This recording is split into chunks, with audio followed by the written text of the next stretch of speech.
नमस्कार दोस्तों, पिछले वीडियो में हमने जाना था कि भाग 4 के बारे में। इस वीडियो में भाग 5 है। भाग 5 में 5 अध्याय हैं, 5 चैप्टर्स हैं जिनको बांटा गया है। पहला है कार्यपालिका, जिसमें अनुच्छेद 52 से लेकर अनुच्छेद 78 तक है। दूसरा अध्याय है संसद, जिसमें अनुच्छेद 79 से लेकर अनुच्छेद 122 तक है। तीसरा अध्याय है राष्ट्रपति की विधायी शक्तियां, जिसमें एक अनुच्छेद है, अनुच्छेद 1, 2, 3। फिर अध्याय 4 संघ की न्यायपालिका, जिसमें अनुच्छेद 124 से 147। अध्याय 5 भारत का नियंत्रक महालेखा परीक्षक, अनुच्छेद 148 से अनुच्छेद 151। तो अनुच्छेद 52 से अनुच्छेद 151 ये भाग 5 पे हैं। इस भाग का मुख्य उद्देश्य है कि भारत कैसे चलता है, यूनियन क्या है, संघ क्या है, उसके बारे में बताया गया है कि यूनियन की डेफिनेशन आखिर है क्या। देखिए, आर्टिकल 52 पढ़ लेते हैं। इसमें जो येलो से मार्क्ड हैं वो इम्पोर्टेंट है। आर्टिकल 52 कहता है कि भारत का एक राष्ट्रपति होगा। आर्टिकल 53 ये कहता है कि संघ की कार्यपालिका शक्ति राष्ट्रपति में निहित होगी। यानी कि कुछ भी अगर संघ की तरफ से कार्य होता है, चाहे वो टेंडर निकाला जाए, चाहे वो एम्प्लॉयमेंट हो, चाहे भर्तियां हो, चाहे प्रमोशन हो, चाहे ट्रांसफर हो, चाहे बर्खास्तगी हो, चाहे वीआरएस हो, ये सारे काम ऑन बिहाफ ऑफ प्रेसिडेंट, राष्ट्रपति के बिहाफ में होते हैं। आर्टिकल 54 कहता है कि भारत का निर्वाचन कैसे होगा। भारत के राष्ट्रपति का निर्वाचन संसद के दोनों सदनों के सदस्य यानी एमपी और राज्यसभा और लोकसभा के, और राज्यों के विधानसभाओं के सदस्य यानी कि एमएलए एमएलसी नहीं लिखता है। अनुच्छेद 55 राष्ट्रपति के निर्वाचन के तरीके बताता है। राष्ट्रपति के निर्वाचन के तरीके अनुच्छेद 55 में है। अनुच्छेद 56 है राष्ट्रपति का कार्यकाल। अनुच्छेद 57 है राष्ट्रपति के दोबारा अगर वो निर्वाचित होता है उसके लिए कार्यकाल। देखिए, सिर्फ डॉक्टर राजेंद्र प्रसाद ऐसे हैं जो लगातार राष्ट्रपति रहे हैं एक से ज्यादा बार। अनुच्छेद 58 कहता है कि राष्ट्रपति बनने के लिए क्या क्या क्वालिफिकेशंस हैं। अनुच्छेद 59 बताता है कि राष्ट्रपति के पद के लिए शर्तें क्या हैं। देखिए, क्वालिफिकेशन और शर्तों में फर्क होता है। क्वालिफिकेशन रखना और शर्तें रखना में फर्क है। क्वालिफिकेशन ये है कि 35 साल के ऊपर हो, भारत का नागरिक हो, दिवालिया ना हो। अब शर्तों में बहुत चीजें आ जाती है, जैसे कि वो लाभ का पद धारण ना करता हो, सरकारी नौकर ना हो, इस तरह से फलाना टिकाना। अनुच्छेद 60 कहता है राष्ट्रपति का जो शपथ होता है, जो शपथ पढ़ता है वो, तो उसका फॉर्मेट अनुच्छेद 60 में दिया गया है। अनुच्छेद 61 कहता है राष्ट्रपति पर महाभियोग चलाने की प्रक्रिया। ये बड़ा इंपॉर्टेंट आर्टिकल है, अनुच्छेद 61। अनुच्छेद 61 में राष्ट्रपति को हटाने की या महाभियोग चलाने की प्रक्रिया के बारे में बताया गया है। अनुच्छेद 62 राष्ट्रपति का पद अगर खाली हो जाए तो उसको निर्वाचन करने का समय, और अगर वो अचानक से खाली हो जाए, मान लीजिए मृत्यु हो जाती है या त्याग पत्र दे देता है, तो फिर उसका निर्वाचन किस प्रकार से होगा। अनुच्छेद 63 कहता है कि भारत का एक उपराष्ट्रपति होगा, और 64 ये कहता है कि उपराष्ट्रपति राज्यसभा का पदेन सभापति होगा। यानी कि जो भी उपराष्ट्रपति होगा वो राज्यसभा का सभापति भी होगा। अनुच्छेद 65 कहता है कि राष्ट्रपति के पद में अचानक खाली हो जाने के दौरान या उसकी एब्सेंस में, उसकी अनुपस्थिति में उपराष्ट्रपति राष्ट्रपति का कार्य करता है और उस दौरान उसको राष्ट्रपति को मिलने वाली सुविधाएं मिलती हैं। अनुच्छेद 66 कहता है उपराष्ट्रपति का चुनाव कैसे होगा। अनुच्छेद 67 कहता है 67 उपराष्ट्रपति कितने साल रहेगा, 5 साल है। अनुच्छेद 68 कहता है कि उपराष्ट्रपति का पद अगर रिक्त हो जाए तो उसको पुनः भरने के लिए कितना समय और आकस्मिक रिक्ति से अगर भरने के लिए कितना समय होना चाहिए। इन दोनों केसों में 6 महीना है। अनुच्छेद 69 कहता है उपराष्ट्रपति का शपथ का फॉर्मेट, शपथ में क्या बोलेगा। अनुच्छेद 70 कहता है कि किसी इमरजेंसी में राष्ट्रपति के काम को करने का निर्वहन संसद किसी भी आकस्मिकता में जो इस अध्याय में नहीं है, ठीक है, तो राष्ट्रपति के कृत्यों का निर्वहन करने के लिए ऐसा उपबंध कर सकेगी जो ठीक समझे। देखिए, इसका सीधा सीधा मतलब ये है कि अगर इस भाग में ऐसा कोई भी रूल्स या कोई भी अनुच्छेद या कोई भी ऐसा उपबंध क्लॉज नहीं है कि आकस्मिकता के दौरान, इमरजेंसी के दौरान, आकस्मिकता मतलब इमरजेंसी नहीं, मतलब नेसेसिटी के दौरान राष्ट्रपति के कार्यों का निर्वहन कैसे होगा, इसके लिए रूल्स बना सकती है संसद। ये आर्टिकल 70 में है। आर्टिकल 71 राष्ट्रपति या उपराष्ट्रपति के निर्वाचन से संबंधित विषय, उसके जो और रूल्स रेगुलेशंस हैं वो अनुच्छेद 71 में दिए गए हैं। अनुच्छेद 72 बड़ा इंपॉर्टेंट है। इसमें है क्षमा आदि, माफ करने की जो क्षमता होती है राष्ट्रपति में किसी अपराधी के, चाहे वो फांसी को टालना हो, फांसी को निरस्त करना हो, सजा को कम करना हो, परिहार करना हो, सजा के लघुकरण करना हो, ये पावर आदि शक्तियां ये अनुच्छेद 72 में है। अनुच्छेद 73 ये कहता है कि संघ की कार्यपालिका शक्ति का विस्तार कैसे होगा। संघ की जो एग्जीक्यूटिव पावर्स हैं, जैसे चाहे वो सरकारी महकमे को लेकर हो या किसी और कार्य को लेकर हो, या जो गवर्नमेंट अपने पावर्स का यूज करती है, किसी भी चीज में पावर्स का यूज करती है, उसको बढ़ाने के लिए, उसको विस्तार करने के लिए वो आर्टिकल 73 में संशोधन करती है। आर्टिकल 74 ये कहता है कि राष्ट्रपति की सहायता और सलाह देने के लिए मंत्रिपरिषद होगी। जो भारत में मंत्रिपरिषद होती है, भारत सरकार का जो कैबिनेट मंत्रालय होता है, उसका काम होता है राष्ट्रपति को सलाह देना और राष्ट्रपति को सहायता करना, क्योंकि अल्टीमेटली भारत में सारे कार्य संघ के द्वारा जो कार्य किए जाते हैं वो राष्ट्रपति के बिहाफ में किए जाते हैं। आर्टिकल 75 कहता है मंत्रियों के बारे में उपबंध, यानी मंत्रियों के बारे में नियम लागू होते हैं। नियम यह है कि प्रधानमंत्री नियुक्त करेगा राष्ट्रपति, और मंत्रियों की नियुक्ति करेगा प्रधानमंत्री। राष्ट्रपति करेगा, लेकिन प्रधानमंत्री के सलाह पर करेगा।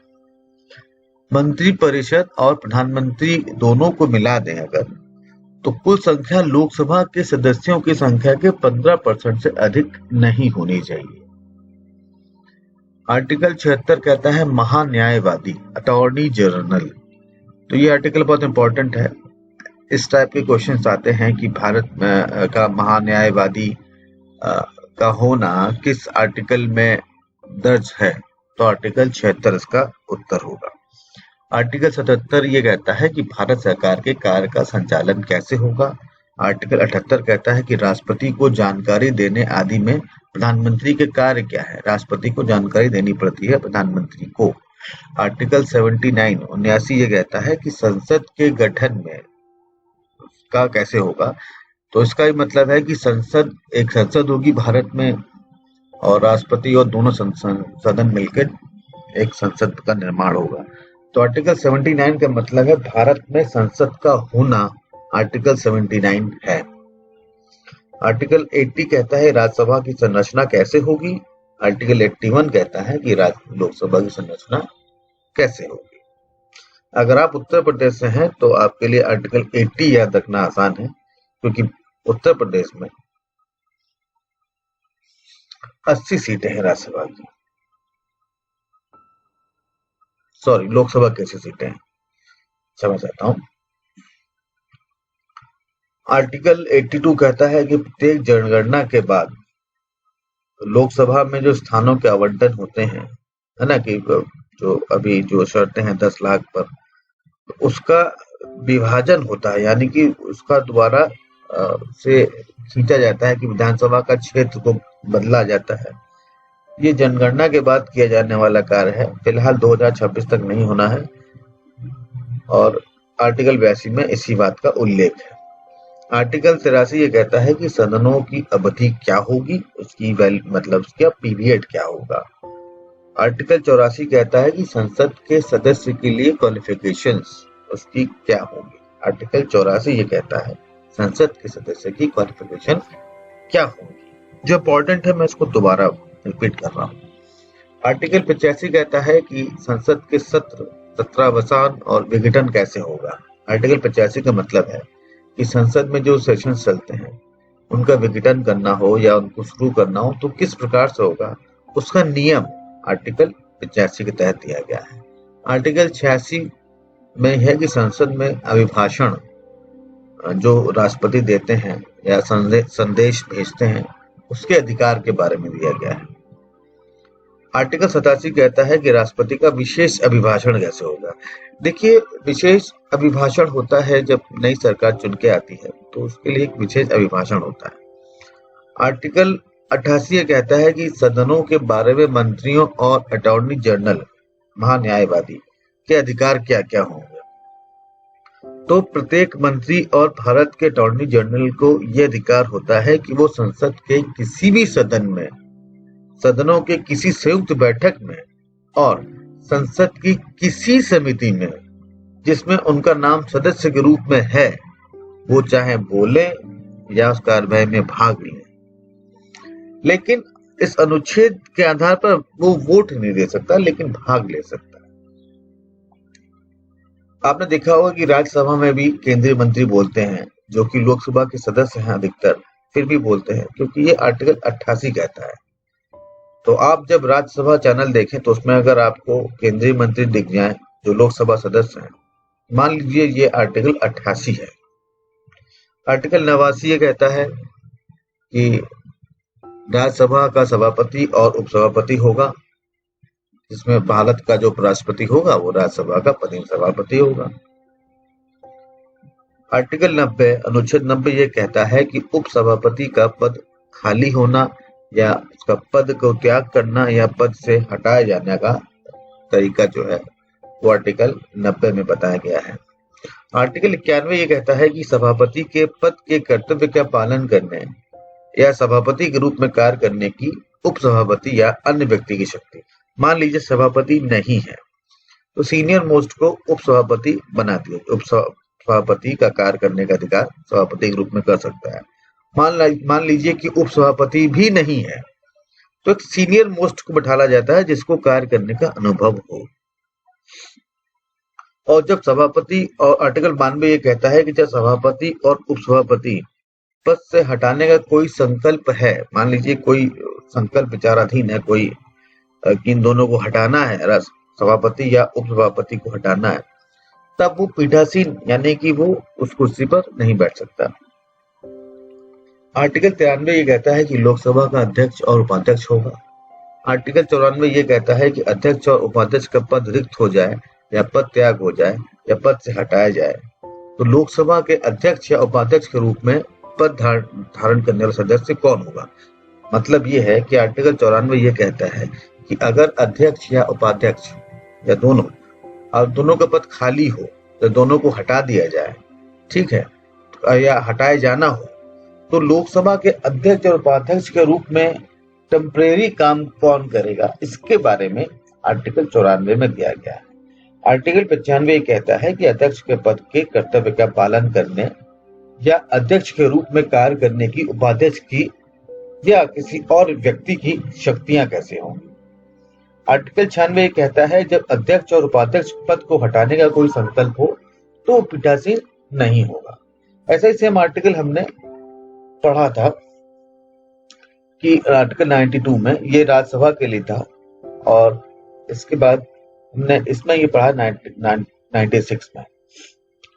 97 आर्टिकल 97 कहता है कि सभापति और उपसभापति तथा अध्यक्ष और उपाध्यक्ष वेतन और भत्तों के बारे में बताया गया है। आर्टिकल 97 में इन चारों के सैलरीज और फैसिलिटीज के बारे में बताया गया है। आर्टिकल 98 ये कहता है कि संसद का एक सचिवालय होगा।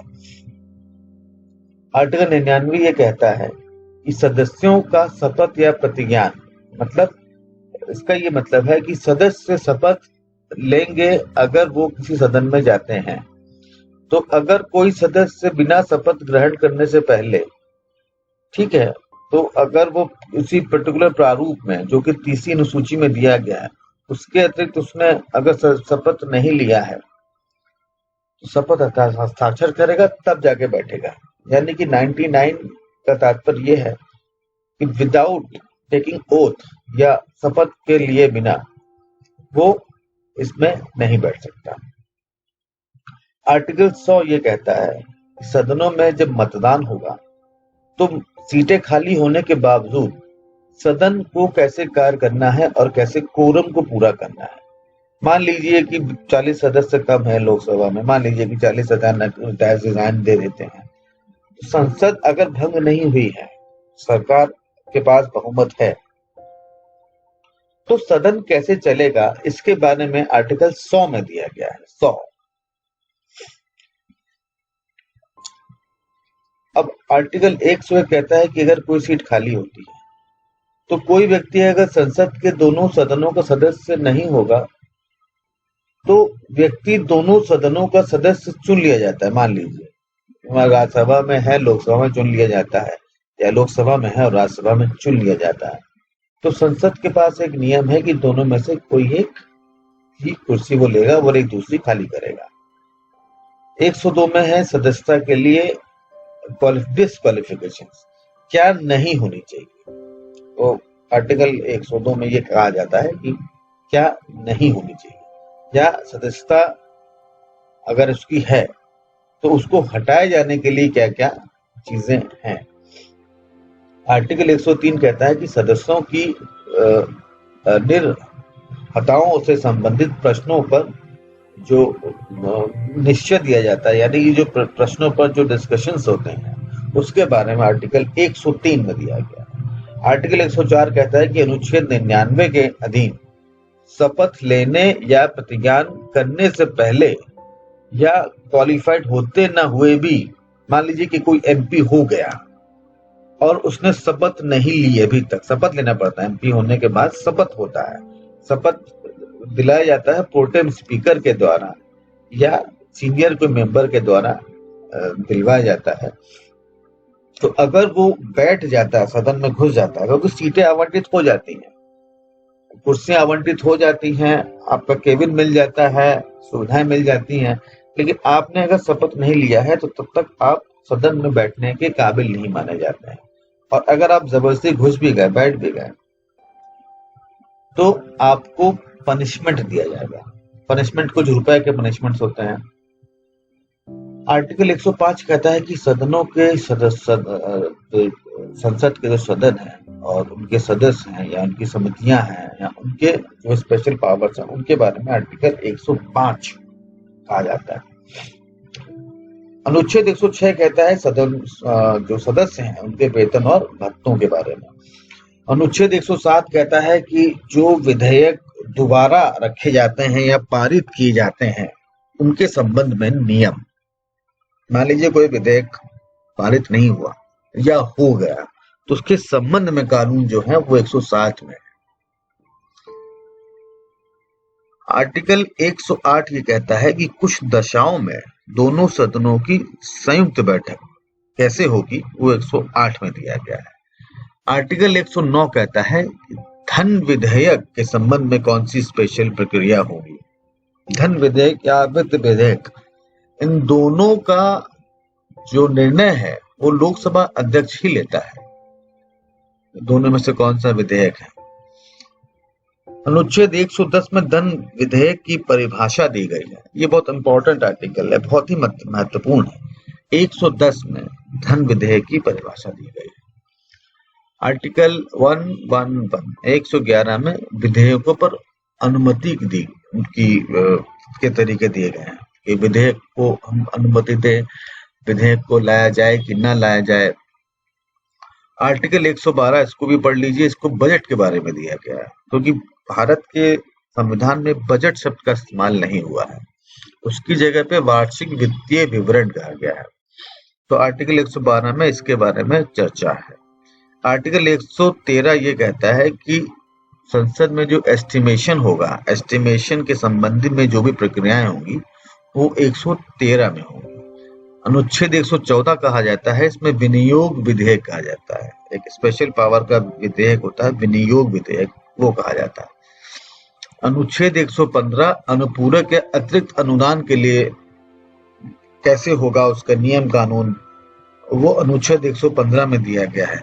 देखिए, अनुपूरक या अतिरिक्त अनुदान कब लिया जाता है? मान लीजिए कि चुनाव होने वाला है किसी राज्य में, तो ऐसा अक्सर किया जाता है पार्टीज द्वारा, या मान लीजिए कि बजट सत्र खत्म, मतलब नया फाइनेंशियल ईयर चालू हो गया है, सैलरी लेने के लिए भी इसमें तरीके दिए गए हैं, क्योंकि सैलरी तो टाइम से मिलती है, एक आध दिन ही लेट होता है। अनुच्छेद 116 में लेखानुदान के बारे में दिया गया है, यानी कि जो ऑडिटिंग होगी वो आर्टिकल 116 में दिया गया है। आर्टिकल 117 कहता है कि वित्त विधेयक के बारे में स्पेशल उपबंध है। एक धन विधेयक था और एक वित्त विधेयक है। इन दोनों को जो नियम कानून है वो इन आर्टिकल में दिए गए हैं। आर्टिकल 118 कहता है कि जो संविधान के उपबंध हैं उसके अधीन रहते हुए संसद के प्रत्येक सदन अपनी प्रक्रिया और अपने कार्य का संचालन के लिए नियम बना सकता है। मोटा मोटी समझ लीजिए, आर्टिकल 118 में सदन जो अपने लिए कानून बनाता है, अपने लिए कानून बनाता है सदन, वो आर्टिकल 118 के अंतर्गत बनाता है। आर्टिकल 119 कहता है संसद में वित्तीय कार्य कैसे होंगे उसके प्रक्रिया का नियम बताया गया है। और आर्टिकल 120 बहुत महत्वपूर्ण है, संसद में प्रयोग की जाने वाली भाषा। आर्टिकल 120 संसद में प्रयोग की जाने वाली भाषा जो कि हिंदी और इंग्लिश दोनों है। आर्टिकल 121 कहता है कि संसद में चर्चा पर निबंधन, मतलब कैसे संसद में चर्चाएं होंगी या रोकी जाएंगी, उसके बारे में आर्टिकल 121 में दिया गया है। आर्टिकल 122 न्यायालयों के द्वारा संसद की कार्यवाहियों में जांच न की जाए, यानी कि आर्टिकल 122 कहता है, बहुत इंपॉर्टेंट है, देखिए आर्टिकल 122 कहता है कि कोर्ट को संसद की कार्यवाहियों में जांच करने का अधिकार नहीं है।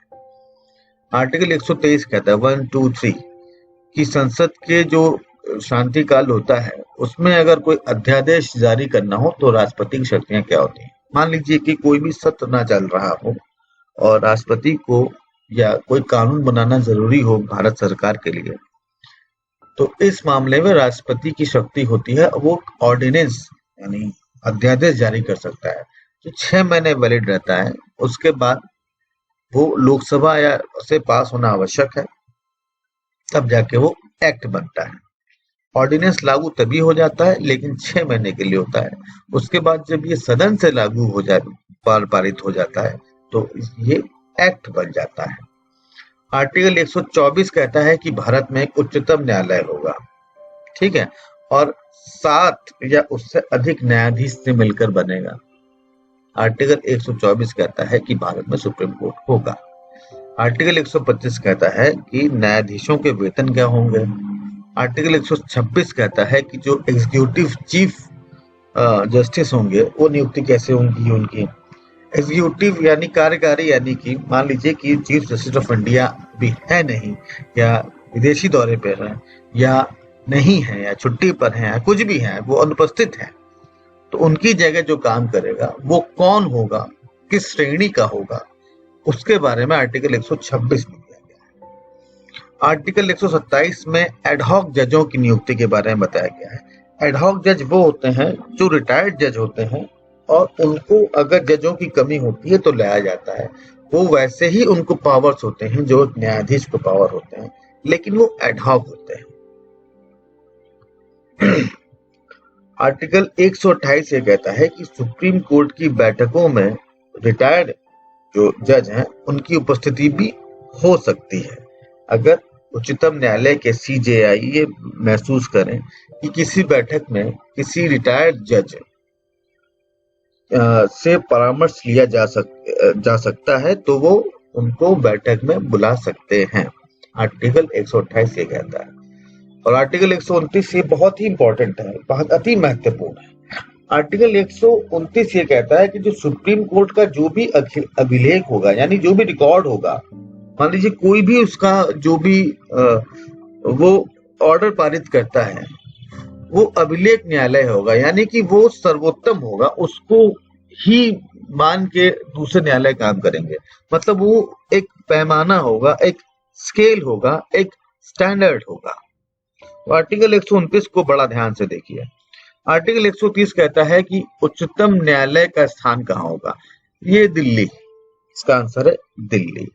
आर्टिकल 130 कहता है कि उच्चतम न्यायालय का स्थान कहाँ होगा।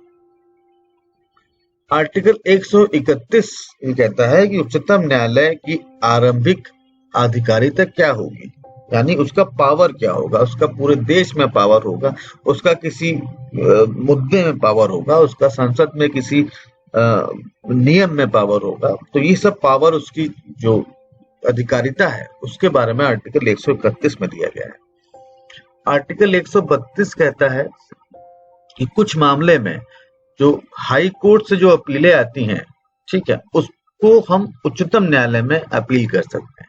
तो उच्चतम न्यायालय के पास ये पावर है, ये हाई कोर्ट से जो अपीलें आती हैं उस पे वो अपना काम करे कुछ मामलों में।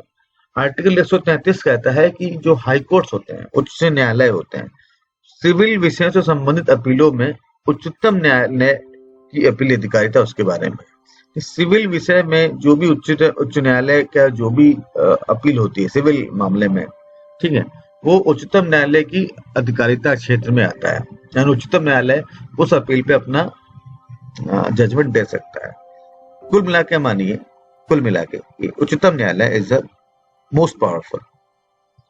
आर्टिकल 134 कहता है कि दंडिक विषय में, जिसमें पनिशमेंट दिया जाता है, उन सब्जेक्ट्स में उच्चतम न्यायालय में अपील किया जा सकता है।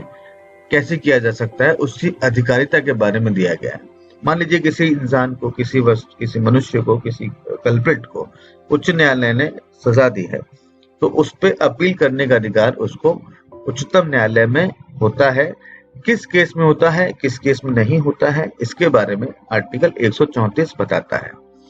आर्टिकल 134 का ये बताता है कि उच्चतम न्यायालय में अपील के लिए एक सर्टिफिकेट होता है। जब उच्च न्यायालय कोई हाई कोर्ट कोई ऑर्डर पास करती है, तो साथ में ये भी प्रमाण पत्र देती है कि आप अगर संतुष्ट नहीं है तो you can go to supreme court. तो उसके लिए एक सर्टिफिकेट जारी होता है, उसको आर्टिकल 134 के अधीन रखा गया है। आर्टिकल 135 ये कहता है कि विद्यमान विधि के अधीन जो फेडरल जो न्यायालय की अधिकारिता है, फेडरल न्यायालय की अधिकारिता है, उसकी शक्तियों का उच्चतम न्यायालय द्वारा ही होगा। ये बहुत पुराना आर्टिकल है। इसका अगर लब्बो-लबा भी समझे कि उच्चतम न्यायालय की कोई भी फेडरल न्यायालय है, उसकी अधिकारिता जो होगी, जैसे मान लीजिए CAT एक न्यायालय होता है, कैट, सेंट्रल एडमिनिस्ट्रेटिव ट्रिब्यूनल। तो इस टाइप के जितने भी कोर्ट्स होते हैं, इनकी सीधे सुनवाई उच्चतम न्यायालय भी कर सकता है। उच्चतम न्यायालय के पास ही इसकी अपीली अधिकारिता होती है। आर्टिकल 136 कहता है कि अपील के लिए उच्चतम न्यायालय की विशेष इजाजत भी ले सकते हैं। मान लीजिए कि हाई कोर्ट ने या लोअर कोर्ट ने कोई पनिशमेंट दी है, तो हम उच्चतम न्यायालय में अपील कर सकते हैं।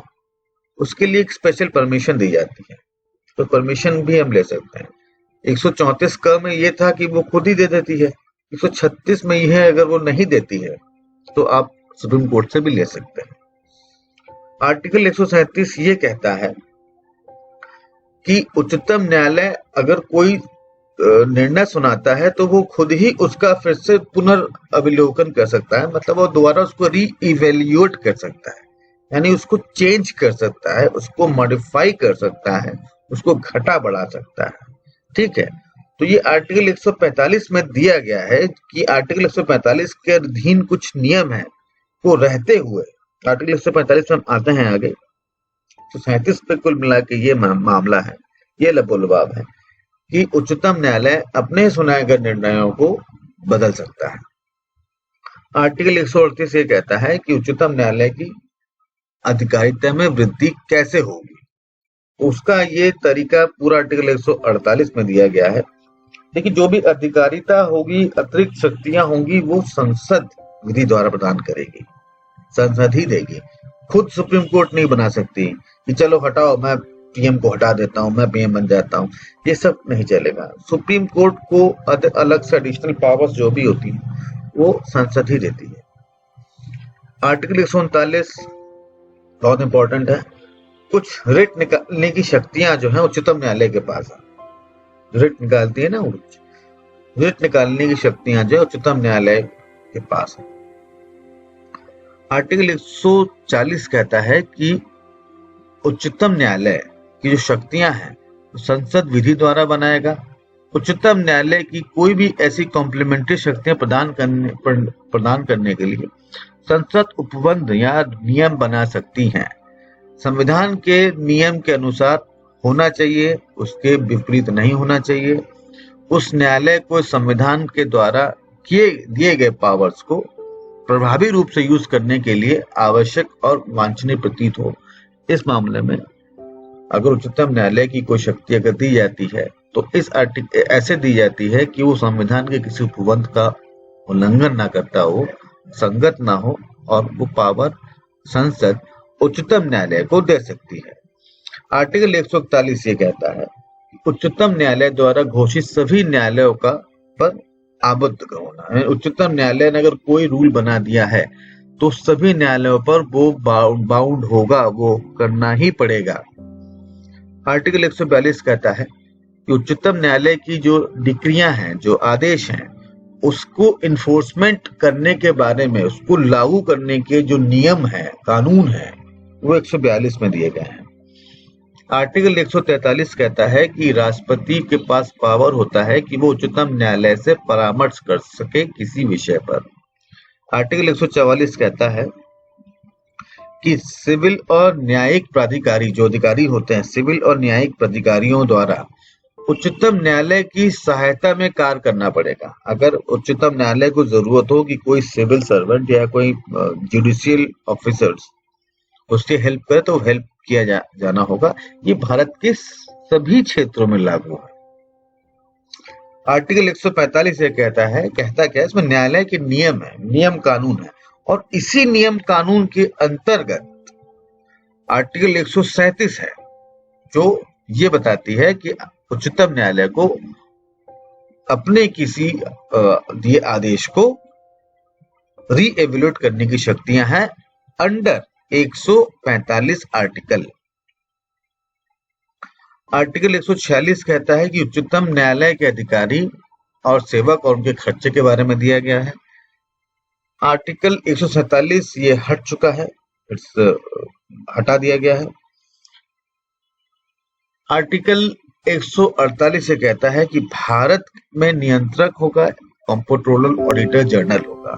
इसका काम होगा कि भारत में के जो सरकारी महकमे हैं, सरकारी विभाग हैं, उसके सालाना जो हिसाब किताब लेने का अधिकार इसका होता है। ऑडिटर होता है बेसिकली कि कितना खर्चा हुआ, कैसे खर्चा हुआ, उसको देखने का अधिकार उसको होता है, इनफैक्ट देखता भी। आर्टिकल 149 इसके पावर के बारे में बताता है, नियंत्रक के power, controller and auditor general, इसको कहते हैं CAG। ये बहुत बड़ा पद होता है कि संसद की कार्यवाही की में भाग ले सकता है, देख सकता है, वोट नहीं कर सकता। आर्टिकल 150 ये कहता है कि संघों के और राज्यों के लेखाओं का जो फॉर्मेट होगा वो एक जैसा होगा, जो राष्ट्रपति की सलाह और भारत के CAG की सलाह पर होगा, एक फॉर्मेट होगा। ये नहीं कि सेंट्रल गवर्नमेंट का फॉर्मेट अलग है और स्टेट गवर्नमेंट की जो अकाउंट्स के फॉर्मेट अलग है। अकाउंट्स की बात हो रही है यहाँ पे आर्टिकल 150 में। अब आर्टिकल 151 देख लेते हैं, समपरीक्षा प्रतिवेदन।